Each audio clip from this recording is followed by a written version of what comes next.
Hello all. Thank you for tuning into the webinar to learn more about the Platform for Advanced Wireless Research RFP process.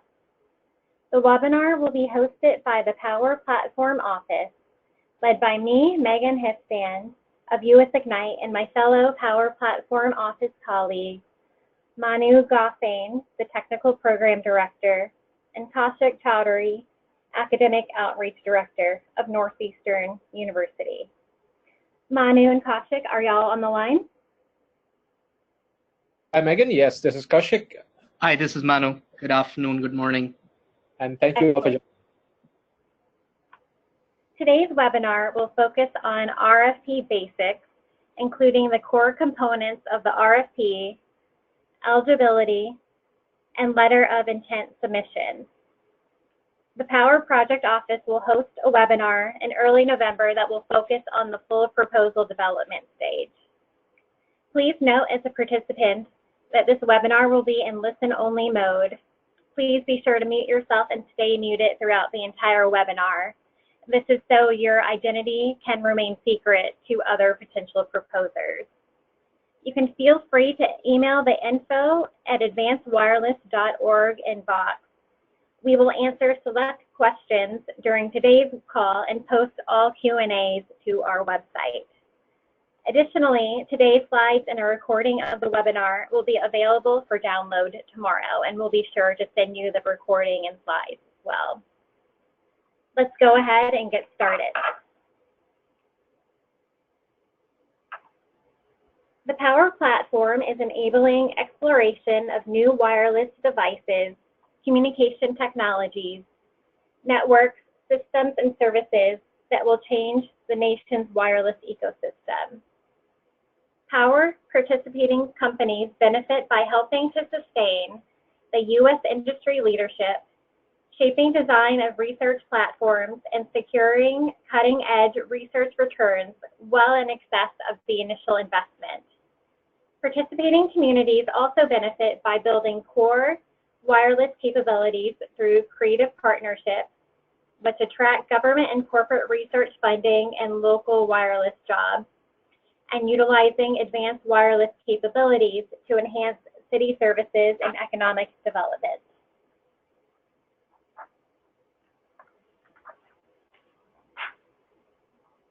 The PAWR Project Office is managing this $100 million public-private partnership to deploy and manage up to a four-scale city-scale research test beds. The PAWR Project Office manages the $100 million public-private partnership and oversees the research platforms. The PPO is co-led by US Ignite and Northeastern University. We collaborate closely with NSF, the wireless research community, local communities, and industry, in part through the industry consortium and the design, development, deployment, and initial operations of the research platform. PAWR is funded by NSF and a wireless industry consortium of 30 companies and associations. This initiative will accelerate research of wireless technologies. In the third and final round of the PAWR program, we are specifically seeking proposals that support research in novel technologies and architectures to reduce the cost of delivery of broadband to rural communities. We'll chat more about the rural broadband focus a bit later in the webinar. As a reminder, my fellow colleagues Manu and Kaushik are joining me as the hosts of today's webinar. The PPO team in its entirety is made up of more than 10 subject matter experts. I've included the contact information of a few team members on this slide. And remember, if you have any RFP related questions during today's webinar or in the future, shoot an email to the info@advancedwireless.org inbox, and we will post all questions and answers received. And this is the best way to get a hold of the PPO, and it ensures that you're reaching the entire PPO team when you send an email to that inbox.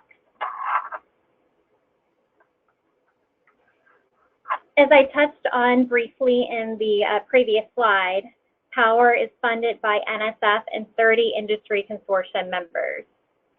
and reflecting on the importance of the PAWR platforms to the development of the wireless technology. NSF and these 30 private sector companies and associations will provide approximately $100 million in cash and in-kind support to the design, development, and deployment and initial operations of the PAWR platforms. Now I'd like to turn the webinar over to my colleague Kaushik, and he will discuss the merit review criteria with you all. And these merit review criteria you should keep in mind for the entire proposal phase, but primarily it is most important during the full proposal phase. Kaushik. Thank you, Megan. So just wanted to highlight some of the merit review criteria that are going to be important in this entire process going forward. As Megan just mentioned, the LOI is fairly brief. It mainly asks for teaming information and a brief synopsis. So we really don't expect all these 6 criteria to be reflected in the LOI. The LOI should just capture a high-level objective and interest.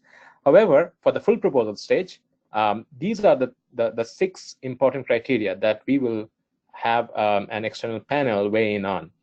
So this is what we want to cover. We want to cover the vision and technical merit. So in this particular call, we have a very interesting and a unique focus. So we do want to make sure that that vision is coming out in the full proposal. The research community, we need to show commitment that there is existing interest from both the broad community of researchers as well as perhaps even industry and other entities who would want to use this platform.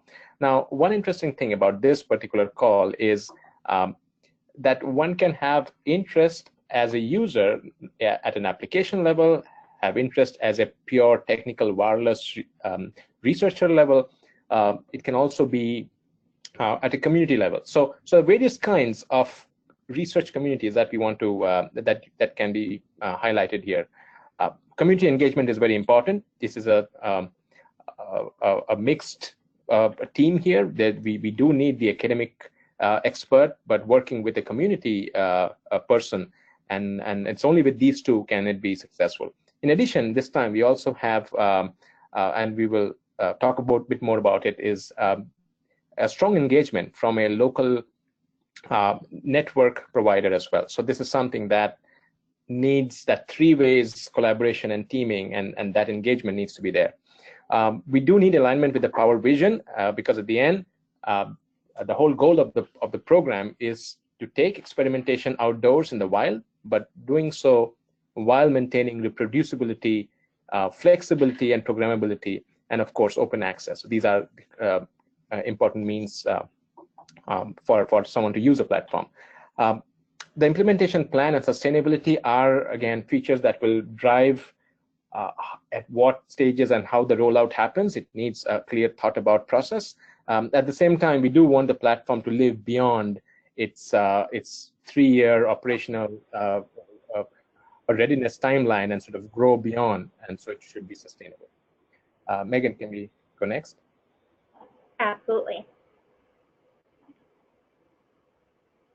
So just to recap, there are 3 PAWR platforms already awarded so far. The first lake is in Salt Lake City.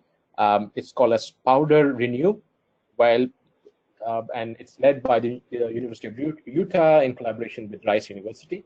And this one talks about a reconfigurable system of software-defined radios which can run open source LTE stacks. It can also do flexible end-to-end slicing, various other kinds of works, including as well massive MIMO. So that's in Salt Lake City. In New York City, we have Cosmos, which is led by a team of researchers from Rutgers, Columbia, and YU. So here you have millimeter wave deployment outdoors in the wild. You also have optical switching. You have some edge compute and full duplex capabilities in that platform. More recently, we announced the AirPaw platform led by North Carolina State University, in which they're focusing on drones and other mobile networks and mobile interactions. Megan? Okay, so yeah, just to focus on what the round 3 RFP is asking, and I think we want to start with the definition of the word rural. That's a question that's been posed by many submissions that we've received so far. So just to clarify, we're not talking about rural in a strict sense, the way the FCC defines a rural area when they look at spectrum allocations, or when they define what a rural market area would be for service providers or operators. This is an experimental platform where the goal here is to accelerate the research and to get the smart people to address the challenges faced by the rural community, not the least of which are the bandwidth distance product, and how do you make that case to justify providing quality of service and a level of service that's acceptable to a rural area. This also does not, so while we're not adhering to the strict definition of the word rural, as in finding low density of users or being geographically 10 to 20 to 50 miles away from a population center, we are cognizant of trying to meet some of those criteria very loosely. So what we are not looking for from a topography or a topological density point of view is what a classical definition of a dense urban area may be.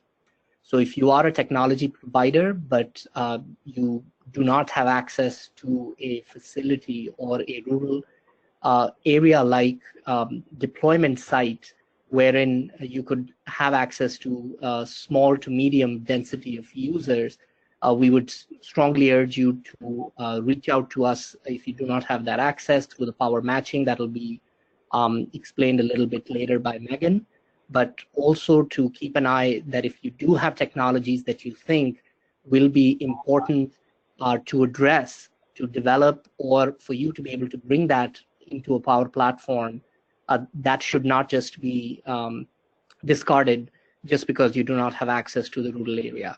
What we are really, really seeking, as it says here, is innovative technology. We really want folks to think of this as a greenfield, blue sky exercise, and we understand that that is quite a big challenge.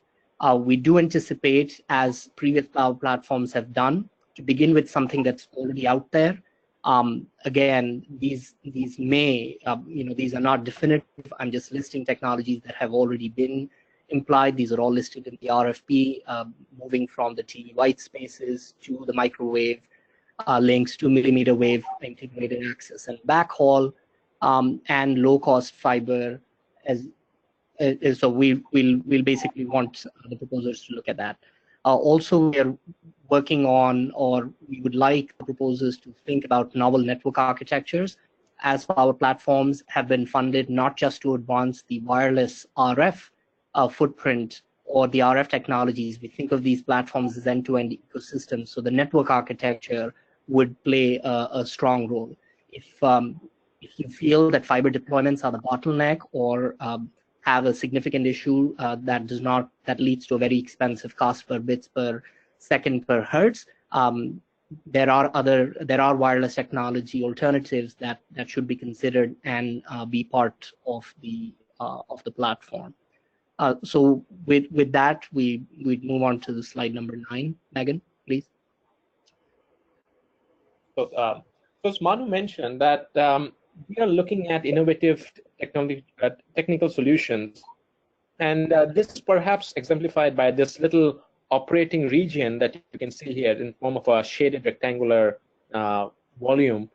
Now, what we're trying to say is, if you look at the 3 different axes, on one axis we have distance, the other axis we have bandwidth per user, and on the final axis we have cost per bits delivered. Now, we are looking at a possible platform that gives you at least the range of LoRa, okay? And so LoRa can go up to about 10 kilometers, give or take. But we want to at least use that as one of the lower end of the range of this possible wireless technology, but and hopefully reaching up to a longer distance of 100 kilometers on the other side.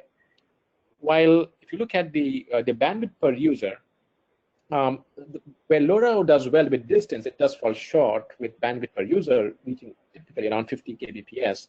but we do want this platform to operate closer to 100 Mbps, and that's the ambitious goal that we're looking at. But at the same time, if you look at the cost per bit delivered, LTE is at the high end of the spectrum, while at the other end we have LoRa and Wi-Fi.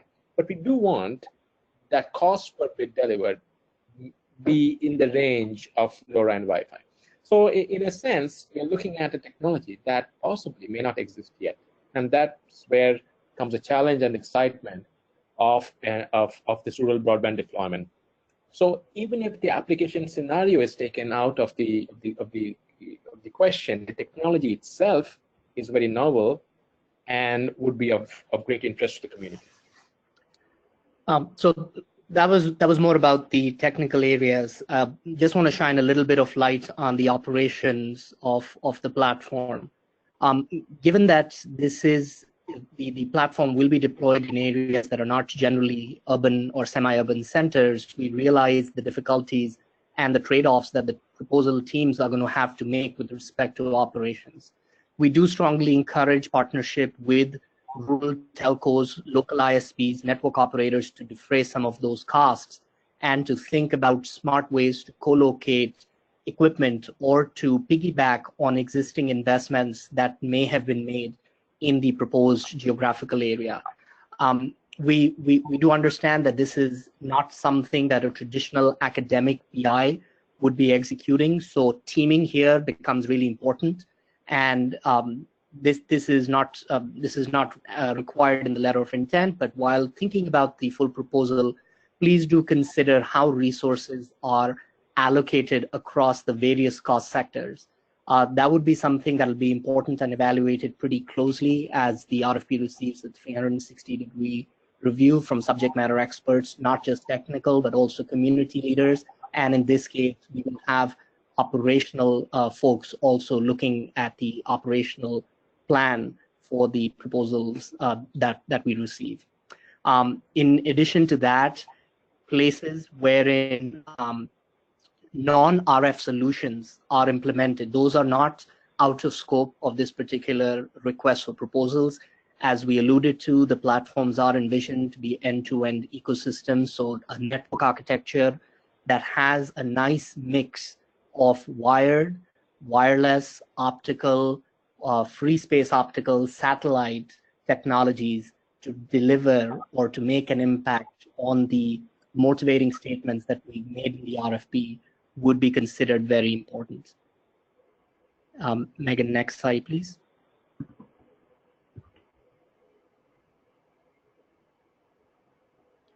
So just slide 11, Megan. Thanks. These are again the spectrum bands that we have included. I'll just put out, since we've again received questions along these lines, the role of the FCC and the role of spectrum. We do not envision that the proposal teams would have access to the spectrum that is listed for the technologies available here.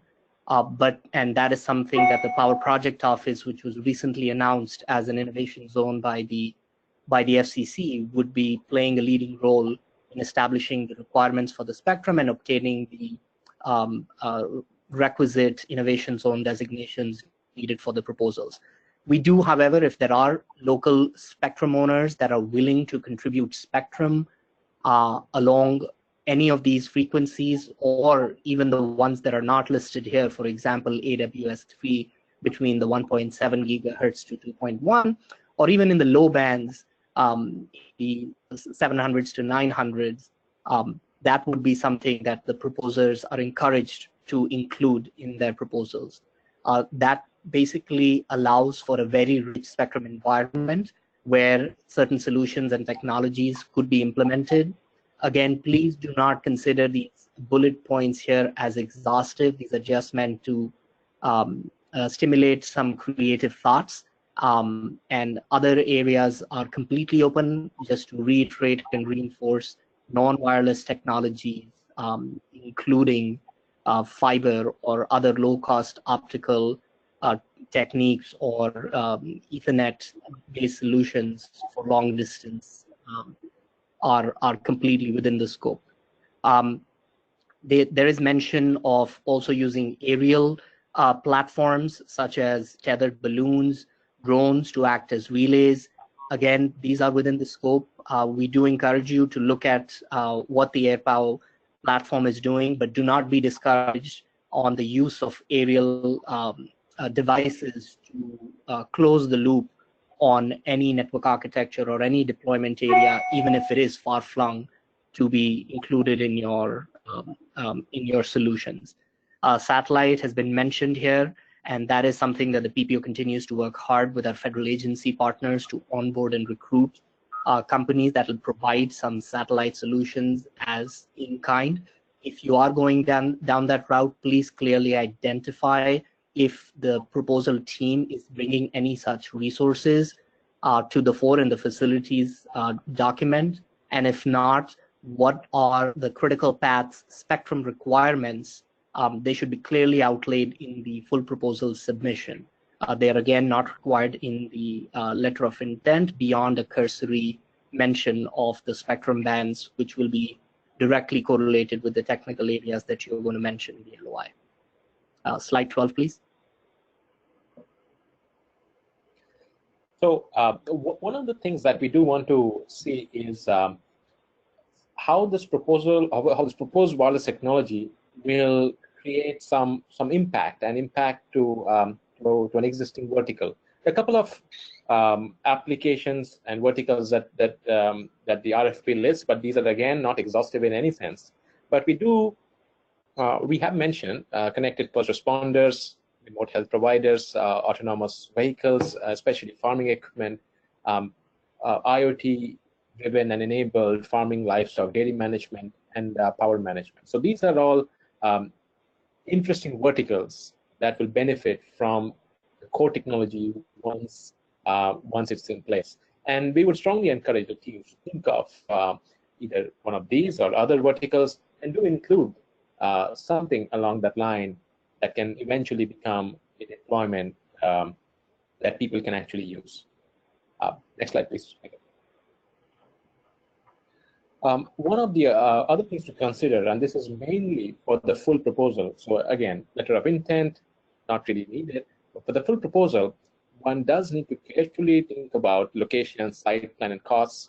One of the things that the degrees of freedom that the rural broadband scenario may offer versus a more denser urban deployment is there could be different rules for transmission power, different rules for permitting and licensing, and some of these could be a little easier to obtain rather than more densely populated urban environments. So these are degrees of freedom that a team can truly exploit.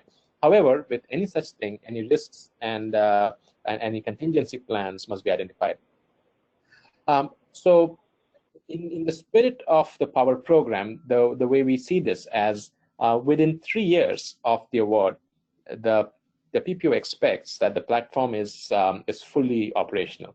However, within the first year, we would love to see some kind of an early implementation that a test set of interested researchers could try out and give some feedback.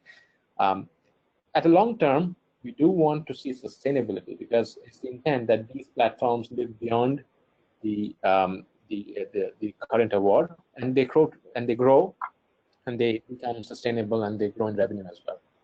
So these are all different aspects, again, to consider for the full proposal round, but definitely start thinking about it. Megan, next slide. Thank you, Kaushik. Now I'm going to touch on some key dates to remember and keep in mind as you develop your LOI and then continue into the full proposal. As you can see, we have a few busy months ahead of us. We're looking forward to receiving your LOIs and full proposals. LOIs are due in the EDIS system on October 25th. And in a few moments, I'm going to go over how you submit your LOI and how you get the template.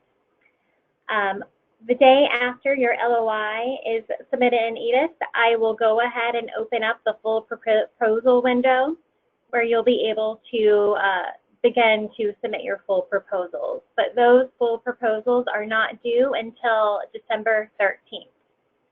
And between the opening of full proposals, and when they're due, the PPO will have another webinar to discuss full proposal components, including submission, all the merit review criteria in detail, etc. Once your full proposal is submitted in EDIS and the deadline, the deadline occurs, then review panels will meet in February 2020. And these review panels are carefully assembled by the PPO Wireless Consortium and NSF, and they will be unconflicted with your proposal.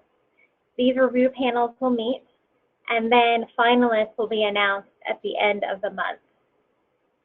After the finalists are announced, then site visits will be conducted at the end of April.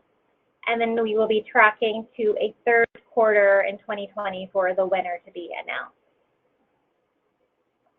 And one thing to keep in mind that I forgot to mention, finalists that are selected for the site visit, during that phase, there will be an in-depth technical negotiation with the PPO and industry consortium representatives to create a bill of materials outlining the exact details for proposed deployment, operation planning, and the needs of equipment and other in-kind resources from the industry consortium. We've been receiving quite a few questions to the info inbox regarding eligibility, specifically who can lead a proposal. Proposals can be submitted as the lead institution by the following: institutions of higher education.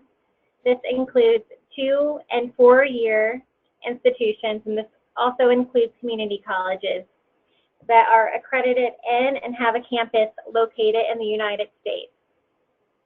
And second, nonprofit, non-academic organizations, local governments, community-owned utilities, nonprofit utilities, research labs, foundations, economic development organizations, research and startup incubators, professional societies, and other similar organizations in the U.S. that are associated with economic development, educational, or research activities.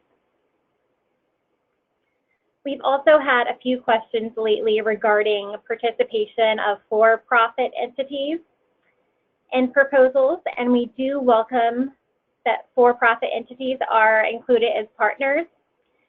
As a partner, but for-profit entities cannot submit proposals as the lead organization, but they can participate as a vendor.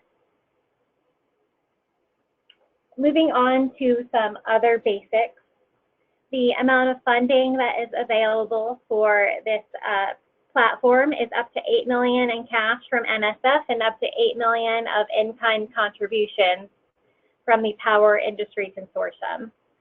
And the PAWR PPO will be making this award to the winning platform through a cooperative agreement. This is a very crucial eligibility criteria and note.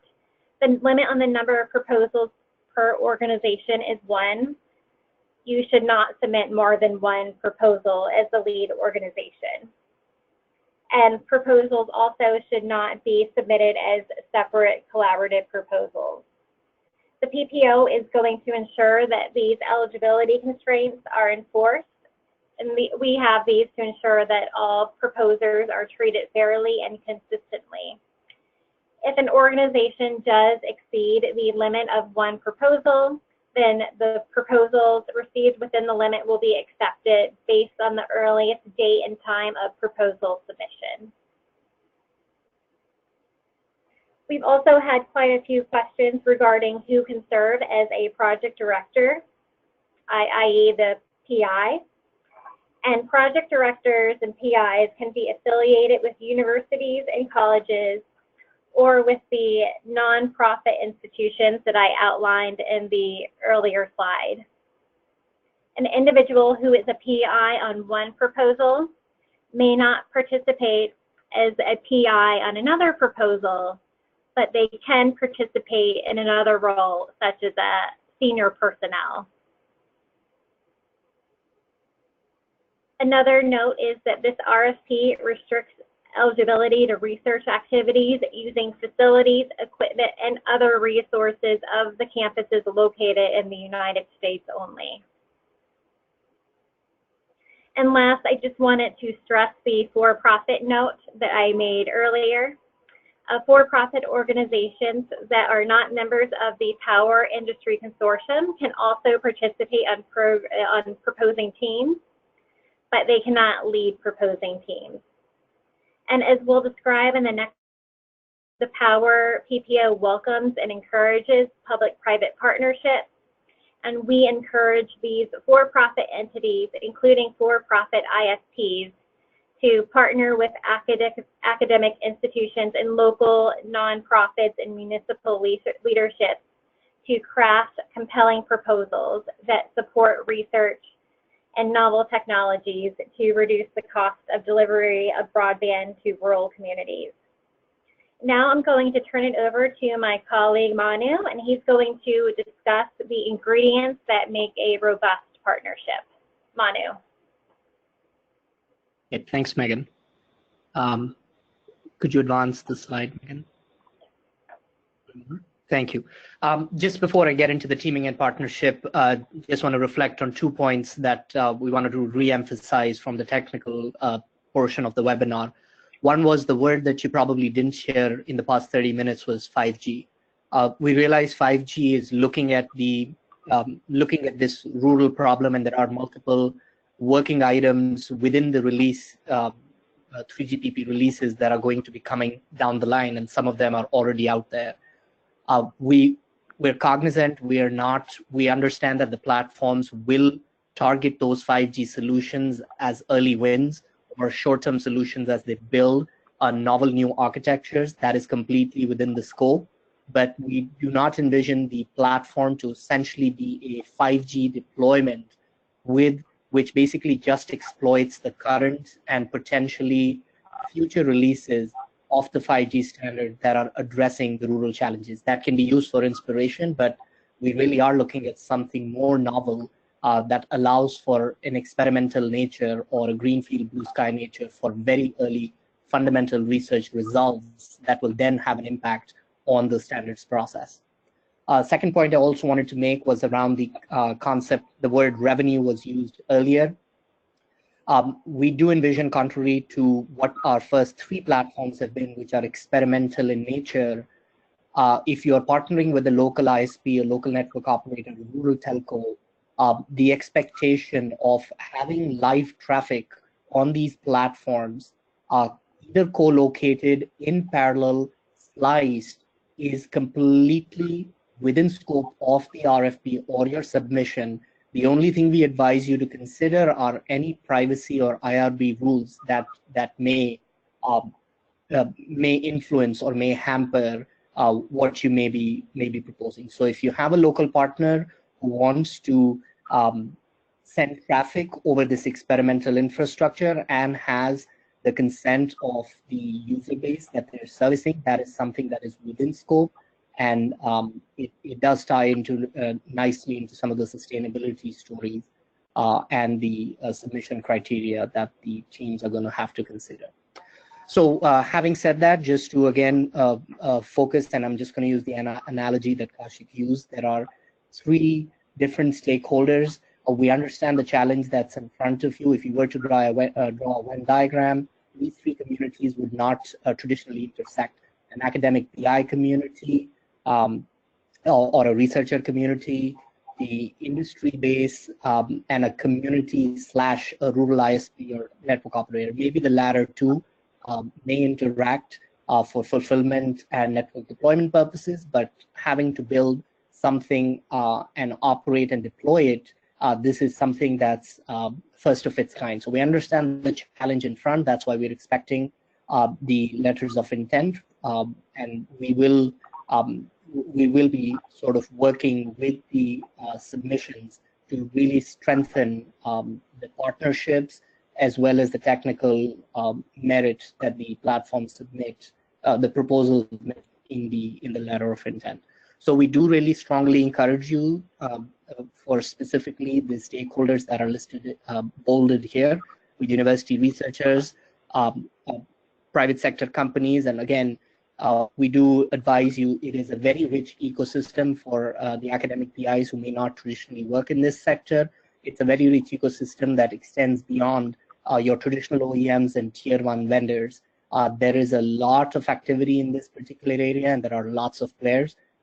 We again encourage you to explore some of the rural forums, some of the rural trade bodies, as well as the industry bodies, to reach out to vendors who may have solutions that may be applicable here.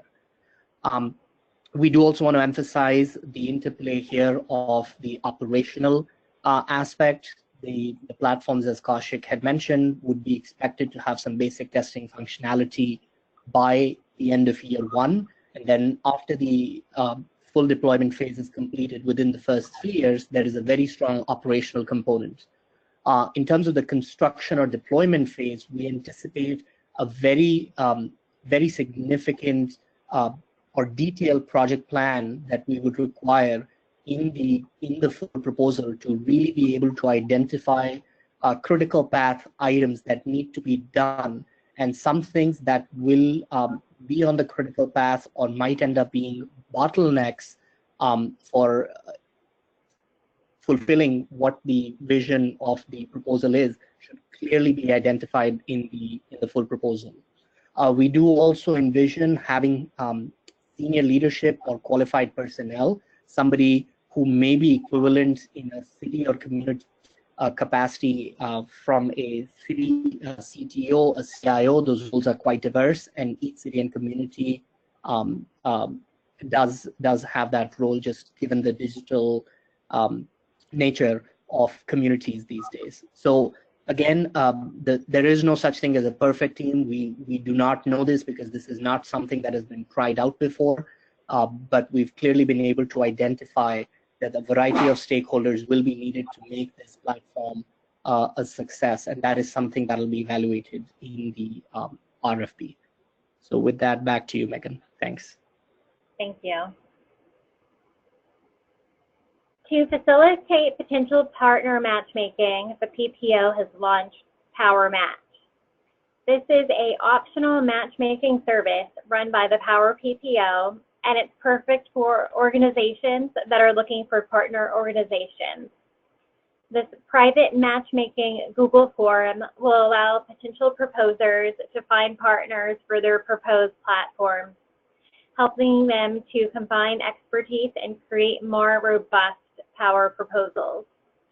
This would be a great form for you to populate, for example, if you're an academic researcher at an urban university in search of a rural partner. Then you can go ahead and submit your PAWR Match profile to be matched with a rural community or rural telco to partner with for your round 3 proposal. I'll just highlight a summary of the general matchmaking process. We ask that you populate your PAWR Match profile as soon as possible. And of course, we'll update information on a rolling basis, but the initial first deadline is October 14th, 2019. And note that PAWR Match profiles are private, and they're only viewable to the PPO in their raw form. The next day, on October 15th, we will review the PAWR Match submissions and redact sensitive information, including email addresses and contact information from your PAWR Match profile. And then what we're going to do is we'll post a Google Sheet with the redacted information. Email addresses will be kept private and will be shared directly with an interest PAWR Match proposer if they express that they'd like to be matched with a specific PAWR Match proposer. Matchmaking requests should be sent to the info@advancedwireless.org inbox. And if you express interest in potentially being matched with another interested proposer, then the PPO will go ahead and make an email introduction. And then from there, it's up for the matched proposers to decide whether or not they want to continue their relationship and partner together. And as I noted, the PPO will continuously update this public-facing Google Sheet, as PAWR match profile submissions are made even after the original October 14th deadline. But of course, it behooves you to get your profile submitted sooner rather than later.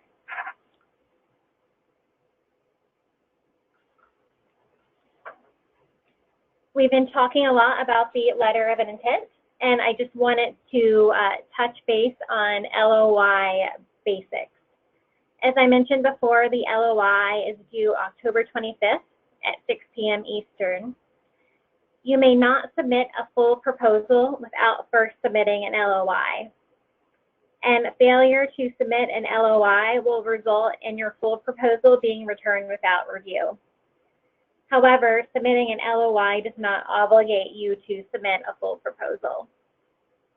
If you go to our website, advancedwireless.org/apply, you'll find that the LOI the form is located on our website, and the link is also available for download.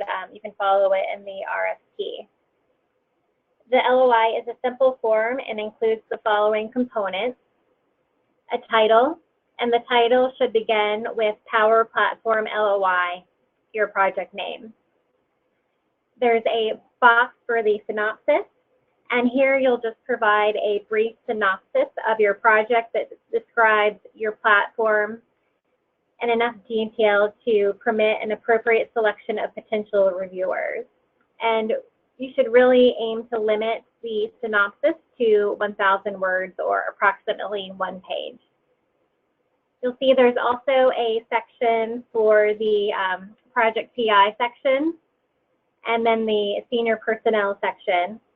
And here you will list the full names and institution affiliations for the PI here, and then the PI and co-PIs and senior personnel for the project, including all sub-awardees. The point of contact for PTO inquiries must be with the PI, and you must include the PI's email address. And there's no limit to the number of senior project personnel that you can include in the LOI. We've included 6 lines, but if you need to add 15 more, that's perfectly fine. You can just add rows to the template.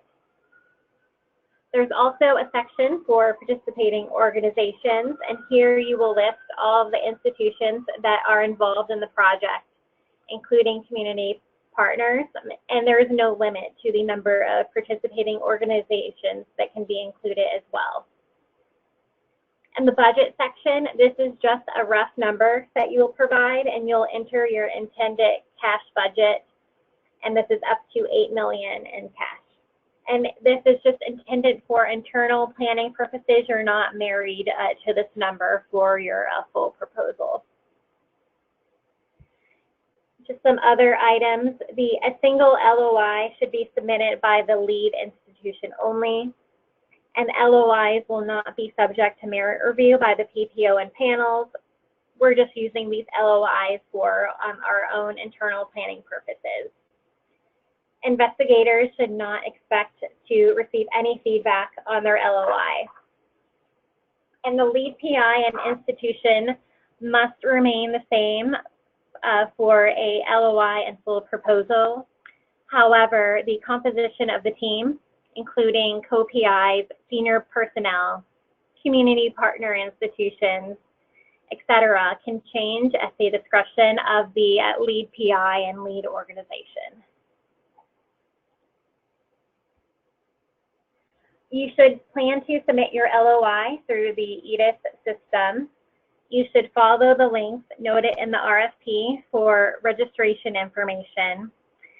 One quick thing about EDIS, proposal submissions are referred to as papers within the system, and you should search for round 3 2019 platforms for advanced wireless proposal submission through the submit paper mechanism to register your LOI and EDIS. But the links in the RFP should direct you to the paper, to the correct LOI submission. But if you run into any difficulty, you can just shoot us an email at info@advancedwireless.org, and we'd be happy to help you out with registration. Within the system, there should just be one simple upload, the LOI submission that you will download from the PAWR website. And you should also plan to add senior personnel associated with the proposed project within the add and delete authors section. And this will enable us to quickly conduct compliance reviews and conflict of interest reviews to make sure that down the road that there aren't any conflicted PPO members or reviewers associated with your proposal.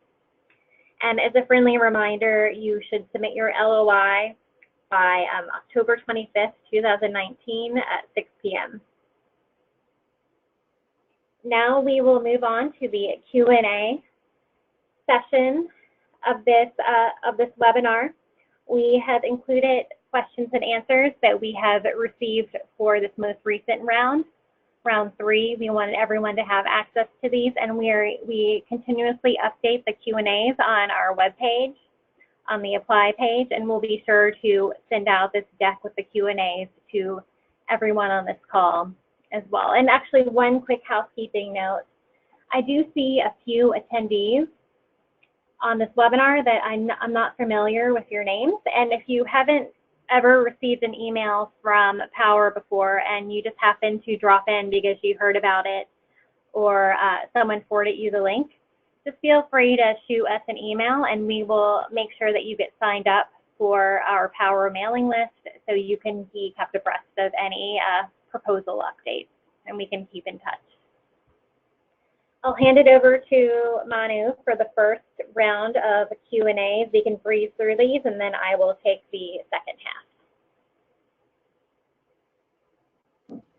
half. Yeah, so this is,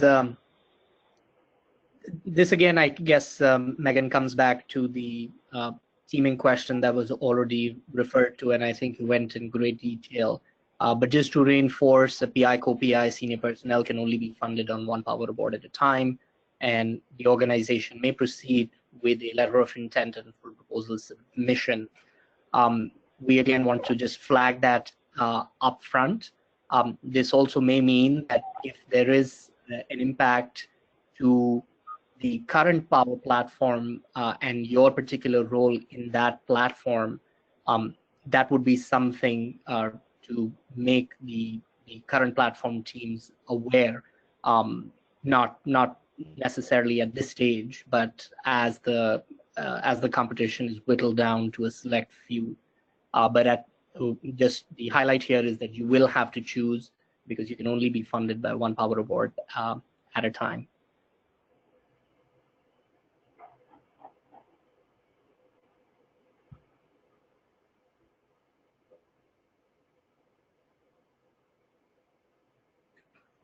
Question number 2. This has to do with the definition of nonprofit, and one interested proposer had asked if a nonprofit electric cooperative was an eligible proposer, if they could submit a proposal or act as a partner on a proposal. And the answer is yes. They are an eligible partner institution. And since they're a nonprofit, they're also eligible to participate as the lead institution, provided that an academic partner is also involved in the proposed platform. Question number 3. We have touched on this one multiple times. It's about for-profit company involvement. And we welcome public-private partnerships and welcome for-profit companies to participate, though they cannot submit proposals as the lead organization. And for-profit entities are eligible to request funds under any of the budget categories as long as the item and amount are considered necessary, reasonable, and allowable per 2 CFR.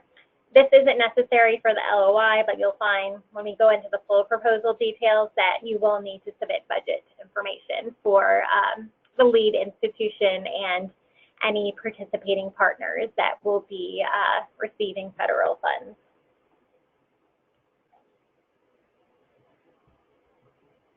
We have had some PPO questions about budgeting PI time for the proposed platform. We don't have any set guidelines regarding the budgeting of PI time. As a historical example, through the past 3 platforms, we've seen that most PIs and co-PIs associated with a PAWR platform have approximately a yearly calendar appointment of 1/2 to 1 per year per PI.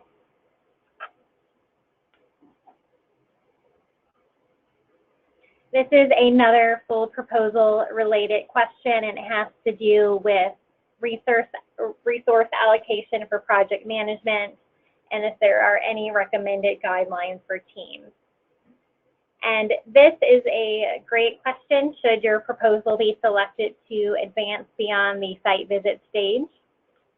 And then your team will be provided detailed guidelines regarding our expectations for project management. You'll be asked to put together a 5-year Gantt chart that would include activities, milestones, deliverables, and other critical path items for resource allocation.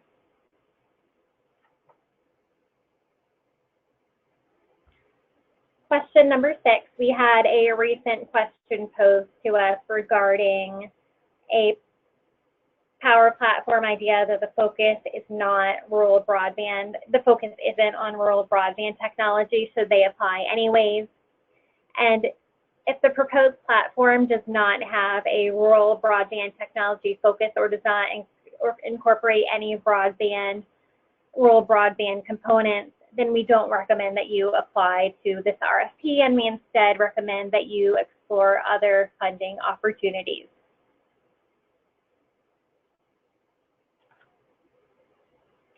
Question number 7, our project seeks contacts with the industry consortium members that are more senior than our local company representatives. How should we make this contact? And we have received a number of questions from proposers regarding introductions to the industry consortium members for the proposed platforms. And the guidance that we're issuing is that interaction with PAWR industry consortium members only restricts access to the consortium board members of those companies. Those members have been advised to refrain from interacting with proposers. Proposers are free to interact with other company employees and obtain engineering guidance or product details to include in their proposal. However, we are not facilitating access at this stage for detailed design discussions with consortium members. And of course, should your proposed platform make it beyond the site visit stage and be a finalist, then we will then continue those conversations with industry consortium members and those negotiations. Megan, just to add to that previous point, that is also in no way taken as a negative on the evaluation of the proposal if the contact has not been made with a consortium member, but when looking through the appendix of the consortium contribution has been assimilated into the design and is required. So it's not seen as a negative. We understand that sometimes contact is hard, and we will facilitate that with consortium members as alluded to at the site visit stage when it's down to a few finalists. Great, thank you. Question number 8, my project may miss the LOI deadline of October 25th. Can we still submit a full proposal? And the answer is no, you may not submit a proposal without first submitting an LOI compliant with the instructions that we discussed earlier. If you are thinking about applying as submitting a full proposal, we just recommend that you get your LOI in. Your team might change, your partner institutions might change, maybe your idea might even change, and that's completely fine. We just want to ensure that your LOI is in the system by October 25th so we can appropriately internally plan for the full proposal stage. Question 9 has to do with biographical sketches of team personnel, and if there's an upper limit on the number of project team members that can be included. And this is a full proposal question. And in summary, there is not an upper limit on the number of project teams that you can include in the full proposal.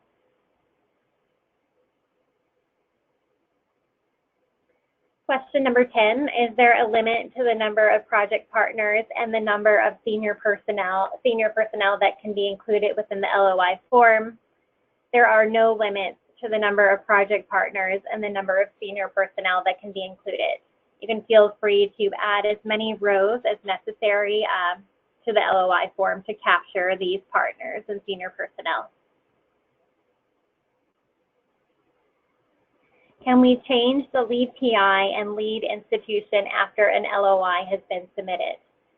And as we mentioned before, the lead PI and institution must remain the same for the full proposal.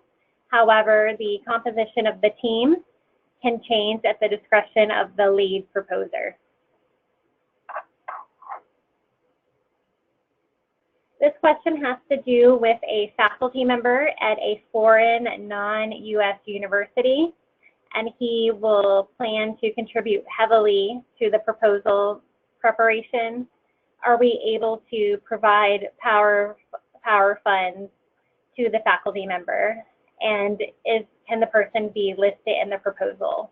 And since this individual cannot receive federal funds, PAWR funds for this initiative, they should be listed as an unpaid consultant or collaborator, or as a project level committee member. How is the PPO ensuring that full proposal panelists are not conflicted with key personnel? And as I mentioned before about inputting senior personnel and EDIS, we will be conducting a full conflict of interest review to ensure that there are no conflicts. And in any situation of actual or perceived conflict, a panelist will not be assigned to your project to review your platform, and they will not be involved in reading or reviewing the proposal, and they can't even be present in the room when your proposal is discussed if there is any actual or perceived conflict. What if I encounter EDIS submission issues? We're happy to help. You can send us an email prior to the deadline, and I will help get you set up in EDIS. And if you're down to the wire, and if for some reason at 5:59 p.m. Eastern on October 25th, if you're not able to get your proposal in EDIS, then just email it to us at info@advancedwireless.org, and we can get it into the system for you. But of course, we would prefer that you submit to EDIS directly. And we have one more question, and then we can, of course, take any questions that have been received to the PAWR inbox during this webinar. Our city is interested in responding to the RFP, but we are wondering if you're limiting this to rural communities. Our city doesn't fit the federal definition of rural. The community and testbed area do not need to meet any technical definition of rural, but they do need to claim to address the problem of long-distance, high-bandwidth coverage challenges. Any community is open to respond and to propose to hosting a testbed, provided that the testbed area can be described as rural and addresses the technical goals and requirements as described in the RFP. Manu and Kaushik, were there any questions received to the info box that we would like to touch on for today? I know we are over time, but certainly wanted to cover any of those questions.